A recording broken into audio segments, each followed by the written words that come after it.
Hello, welcome to Vax Facts. This is a program that will allow everyone to ask questions and learn a little bit about the COVID vaccine.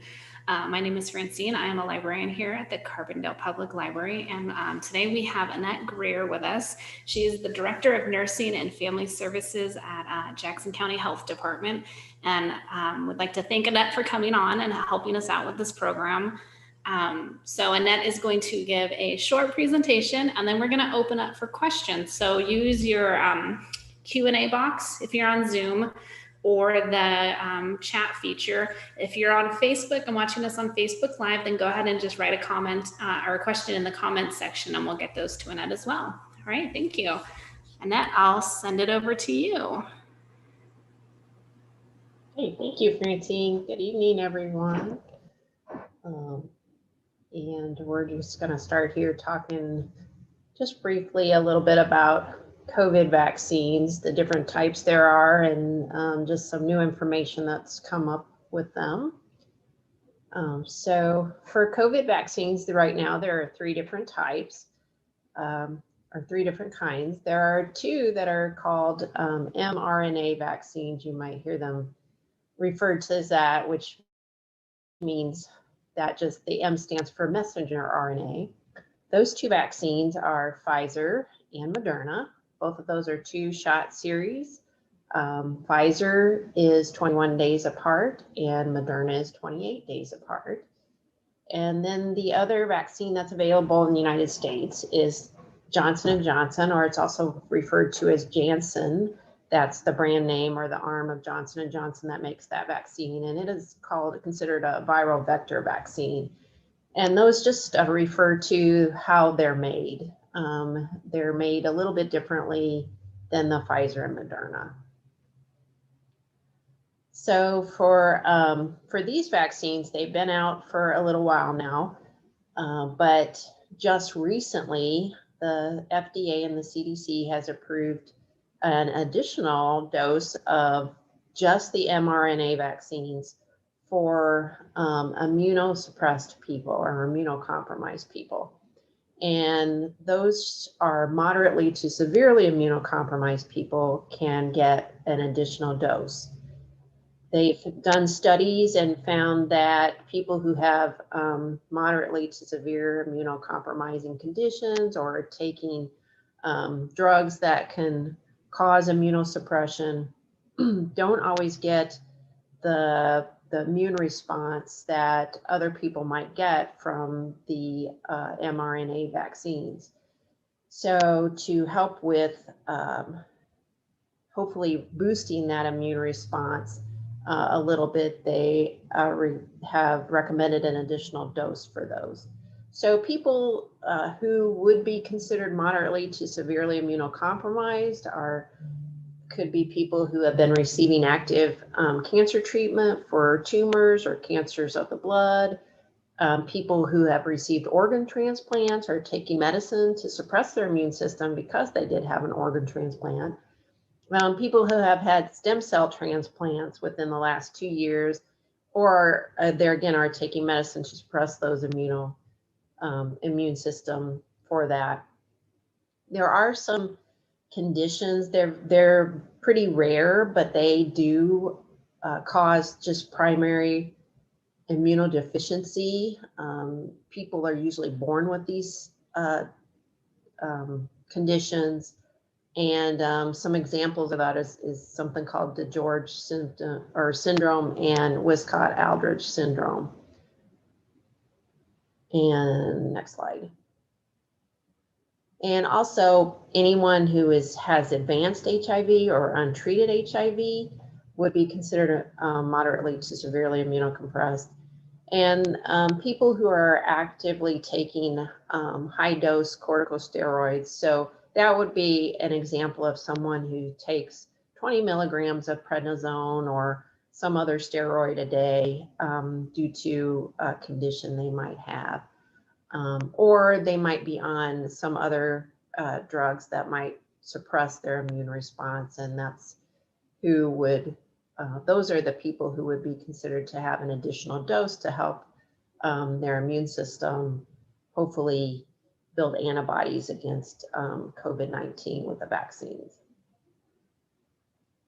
Right now, there is not a recommendation from the CDC to administer a booster shot for anyone who had the vaccine.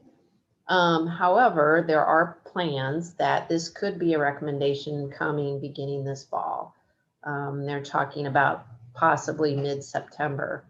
Both the FDA and the CDC are currently evaluating the safety and effectiveness of a booster shot for the mRNA vaccines and for the Johnson & Johnson vaccine.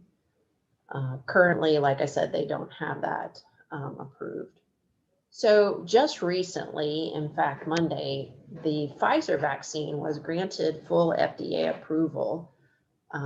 It goes now under the name of Comirnaty, and the CDC is going to meet this coming Monday to discuss and update any recommendations based on that approval from the FDA.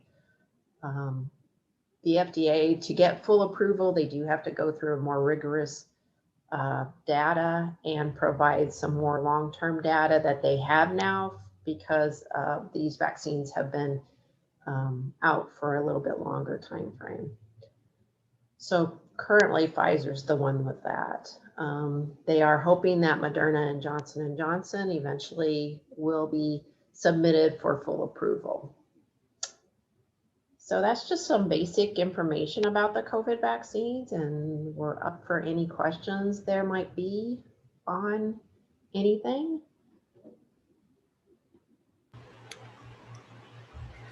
Okay, so we do have a question of what are some of the risks of the COVID-19 vaccine?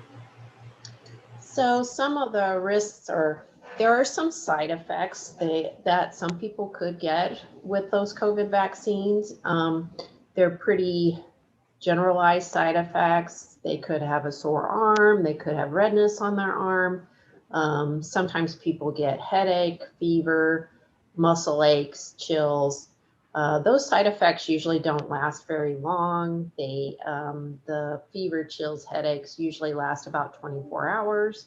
And they could start anywhere from like 12 to 24 hours after the vaccine's received. So those are just kind of general side effects that can occur. Some people don't get any side effects at all. It's very individualized. With the 2-dose series, sometimes the second dose may cause a little bit more side effects than the first dose. But there again, it's individualized, it just depends. There are some other risks that have come up along the way as they've given out these vaccines.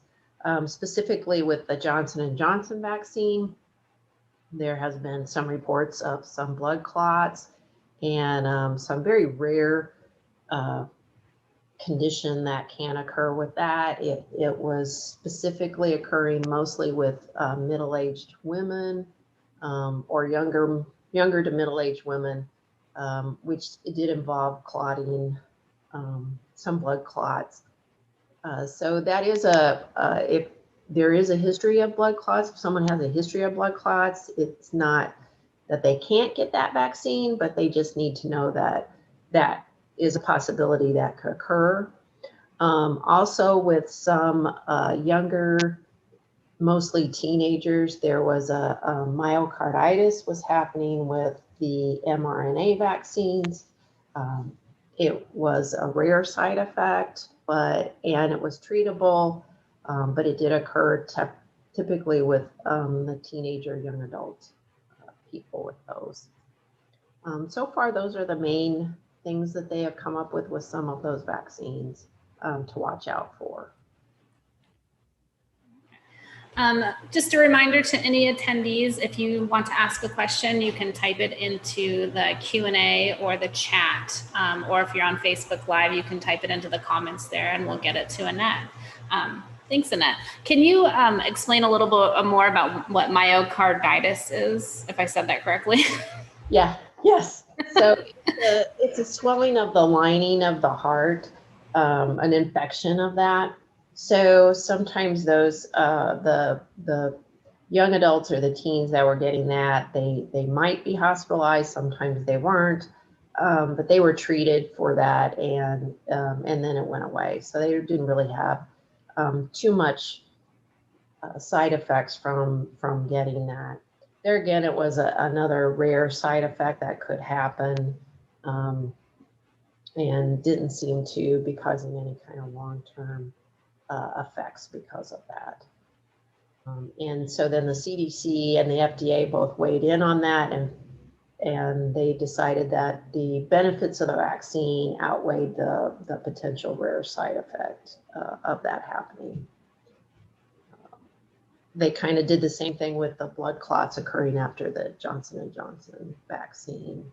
Because it was a rare side effect, they felt like the benefits to the vaccine were outweighed the risk of the blood clot potentially occurring. Okay. All right. Let's see what other questions have come in. Can you still get COVID after being vaccinated? If so, why is it necessary to get the vaccine? So the potential is you still could get COVID after you get the vaccine. The main points of the vaccine are to hopefully prevent death from occurring, and to prevent any severe disease from occurring, and limit hospitalizations. So that's the main thing the vaccines are hopefully preventing in people. If they do have a very high efficacy, or that they work really well, then they should help prevent from mild disease, but they're not 100%. And really no vaccine is 100%. So there's possibility people can still get COVID after they've had the vaccine. The hope is that it's just mild cases, or no symptoms at all. And then, the vaccine has kind of done its job as far as preventing death or serious illness. Okay. Another question that has come in: do you need the vaccine if you already have had COVID? So if you have had COVID, you should your body should produce antibodies against it. But the problem with that is they're not sure at this point how long those antibodies last in the body, and how well do they protect against other variants that might come along. So people who may have gotten COVID last year may still have antibodies, or they may not still have antibodies, but if they do have antibodies, they're not sure how well it's protecting against this new strain, the Delta strain that is out there right now, and the main strain that's circulating. So they do recommend, the CDC still does recommend that people do get the vaccine even after you've had COVID. They found that there's some evidence that they think that there potentially could be better protection against COVID by being fully vaccinated, and not just relying on the antibodies you've gotten from having the disease. So they're still studying this, but there's some evidence out there that the vaccine could provide a little bit better protection. Okay, thank you. Let's see. Next question: is it safe to get the vaccine while pregnant? Yes, it is. In fact, there was some new evidence that's out there that people who are pregnant, it's best to get the vaccine, because sometimes COVID, when you acquire that when you're pregnant, can cause some very serious side effects, not only for the person, but also for the unborn baby. So they have done some studies and found that there isn't any more risk of miscarriage with getting the COVID vaccine than there is just with miscarriage in general just in the public. So just in the general population. So they really found that these vaccines are very safe for pregnant women, and their CDC is now really recommending pregnant women to get that. And even if you're not pregnant, but planning to be pregnant, they still recommend that you get that. It really hasn't seemed to cause any problems at all with infertility, or like I said before, miscarriages. So they feel like being protected against COVID is much better than getting COVID when you're trying to get pregnant or are pregnant and could potentially cause some serious side effects and disease for those women. Okay. Let's see. What does it mean now that the Pfizer vaccine has full approval? So what does that mean to have full approval from the FDA? So that just gives they just says that they've had more studies done. The FDA has looked at a lot more of the data that they have gotten from having the vaccines out a little bit longer, and so they've done more safety studies also. So not that they weren't safe or that they weren't effective before, but to get full FDA approval, the drug companies just have to submit a lot more data to them. So they've gotten that data, they've submitted it, and the FDA approved it for Pfizer.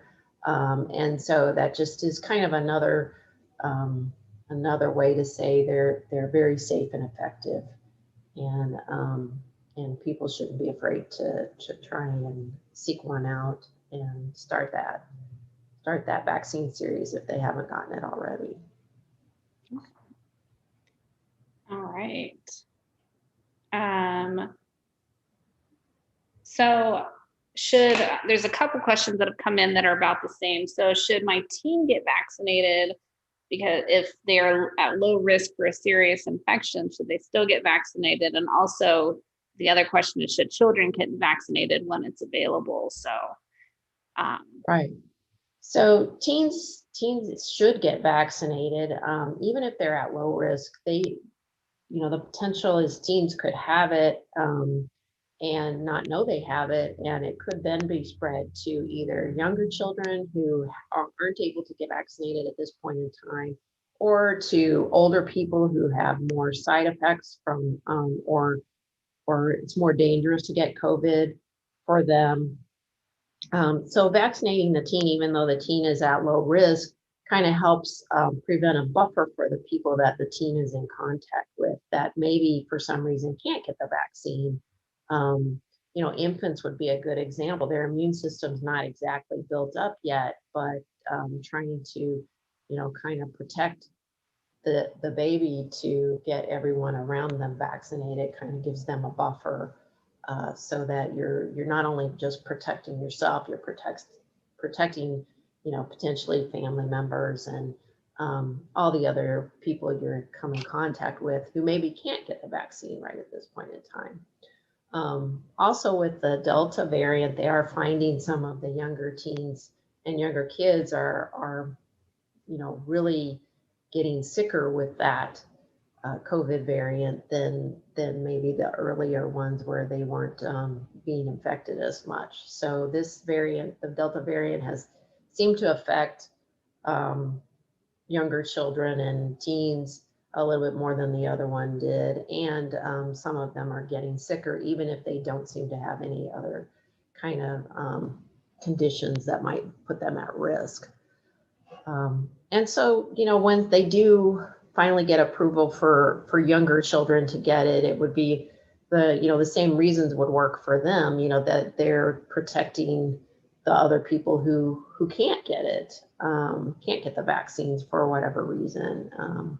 And so, younger children could be able to get it at that point in time and kind of still buffer the people who aren't able to get it, and kind of just add another layer of protection, as well as protect themselves. okay.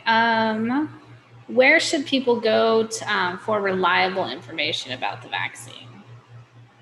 So the best source for reliable information is the CDC.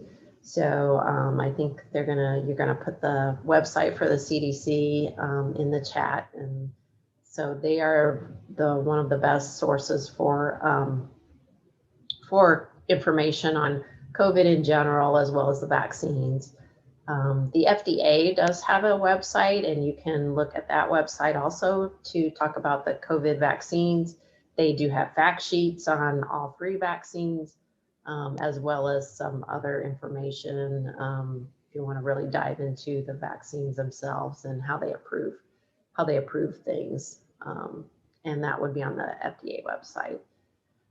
You can also go on to the Illinois Department of Public Health website, and that's at, I believe, dph.illinois.gov, I believe is that website. They have information. They also show statewide information on county data for how much is vaccinated per county. And then you can also go to our website at Jackson County, and that is jchdonline.org. And we have links to all of those websites to give more information on vaccines, as well as COVID itself. Okay, thank you for all that. Yes, we did go ahead and put all those websites in the chat. So if anyone would like to copy and paste those, and follow those links, that way you can get all the information that you need there. All right, let's see what other questions have come in. Are the side effects of the vaccine worse than having COVID? That's kind of a hard question to say. Usually they're not. However, some people who have COVID don't get any symptoms from COVID. And the side effects from the vaccine are usually they're what they call self-limiting. So they usually generally last about 24 hours. And then they're over with. And so, to take the chance of getting COVID and potentially not have symptoms, or take the chance of having COVID and have horrible symptoms from COVID and be short of breath or have to be hospitalized, it's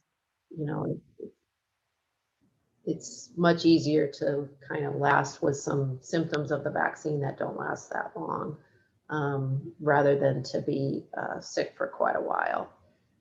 Some of the symptoms of COVID do last for quite a while, but it's all very individualized. So some people may not have any symptoms. Some people may just lose their sense of taste and smell.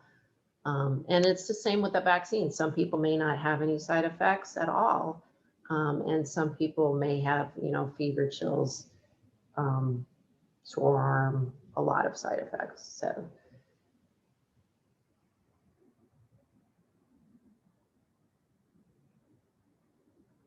I was muted, sorry. Do you test positive for an antibody test after getting the vaccine? So yes, depending upon the antibody test that potentially you might have, you should test positive for antibodies after you get the vaccine. Now you should wait a little bit if somebody's going to test that after having the vaccine, because it doesn't necessarily happen right away. So usually, generally, you need to wait at least about a month before checking some kind of antibodies. The CDC doesn't really recommend checking for antibodies after having the vaccine, but I do know some doctors have been doing that. But there again, I think they wait at least a month after having your last dose of vaccine or having the Johnson & Johnson vaccine to make sure that you're really building up antibodies, because it does take time for the body to build those up. Okay. Do the current vaccines work against the Delta variant? They have done studies on the current vaccines, and they do believe that they work against the Delta variant. And so they, like I said before, they do think that you get a little bit better protection from the vaccines against them, as opposed to if people had actually had COVID last year, which wasn't the Delta variant, and they're not sure how protected from those antibodies that they will be against the Delta variant. So potentially they could get reinfected. So they do believe, they've done studies, and they believe the vaccines are effective against the Delta variant. Okay. So we've got one last question, unless anyone else wants to ask one. But so unless one comes in, this will be our last one. How can we stay protected? Do you have any tips on how we can all stay safe? So yeah, so it's kind of a layered approach. So I've get vaccinated. That really helps to give protection against everybody. Wear masks. We are in an area that has very high transmission rates right now. So even if you are vaccinated, still wear your mask, especially indoors, to help prevent getting infected. And make sure people around you are, encourage them to get vaccinated, encourage them to wear masks, limit your interactions indoors if possible. Try not to attend big events that are indoors. Those are the kinds of things where people are all together, and there could be spreading the virus and not really knowing it. So kind of limiting interactions, and any kind of big inside events. So just kind of layering that, maintaining your socially distancing from, about 6 feet apart from people, just kind of helps with all of that, to keep everyone safe and hopefully protected against getting the Delta variant. All right, thank you. Looks like we have one more question that came through on Facebook. So, do you have any advice for having discussions with those who do not believe in the severity of the pandemic, or in the safety of the vaccine, or in the efficacy of masks and other mitigation measures? Yeah, that's really hard. There are some people who are just their beliefs are just not there for some of that, and it's very difficult sometimes to talk to people who just don't believe in those things. There is some good advice on the CDC website about talking to people with that, about things like that. Sometimes if you can get them to talk to their healthcare provider, that does sometimes help. A really strong recommendation for vaccine coming from their doctors really does make a difference for some people, as well as, encouraging masking and socially distancing and all the other kind of mitigation efforts coming from sources that they trust a little bit more, tends to help with that. Some of those people are just not gonna,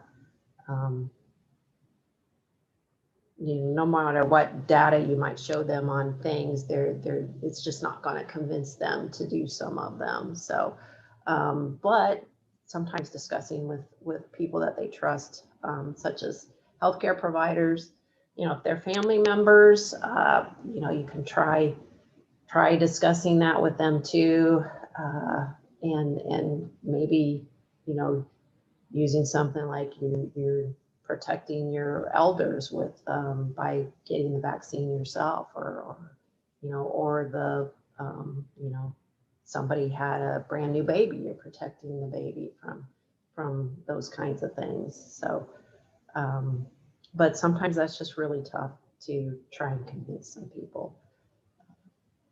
And there are some good tips on the CDC website about talking to people about it, and hopefully that can help. All right, thank you, Annette. You have given us so much great information today.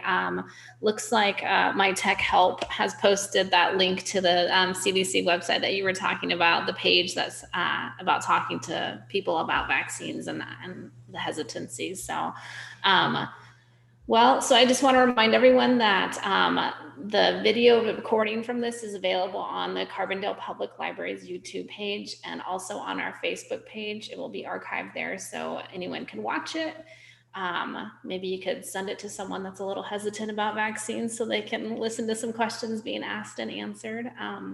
Annette, thank you so much for being with us and helping us out with this. I know you guys are really slammed and at the health department and you're all doing such a great job helping us all out. So thank you for helping us today. No, well, thank you for inviting me. It's always great to get our information out there and hopefully help some people. So yeah, thanks again. All right. Well, thank you everyone who attended and thanks again, Annette. And that's it for us.